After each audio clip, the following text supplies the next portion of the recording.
God damn it. What the fuck?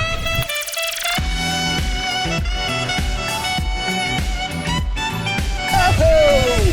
Holy shit!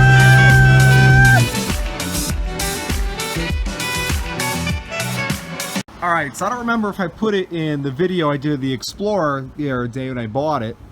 I was having issues with the vehicle starting and staying in park. And I kind of had an idea of what it was. I just didn't know what the exact bolt or loose part was that was causing it.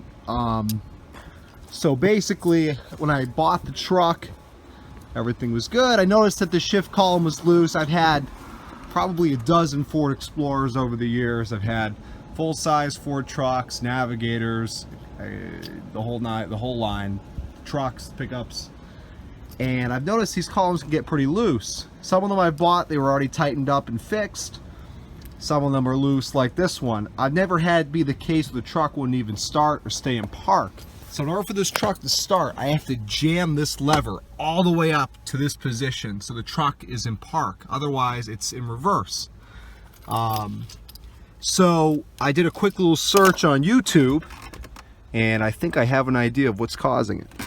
Underneath here, you've got the steering column.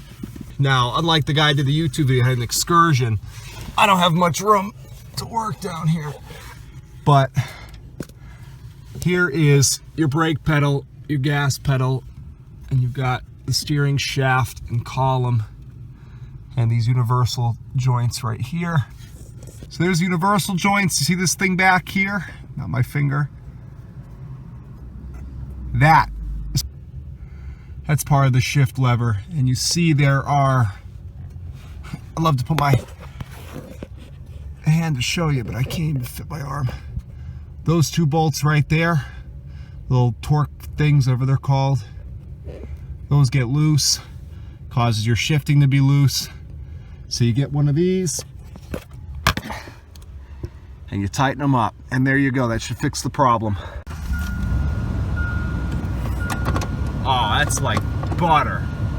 Now, it's not going to realign your little shift thing here. There's a different way to do that, but this is nice and tight now. No problem.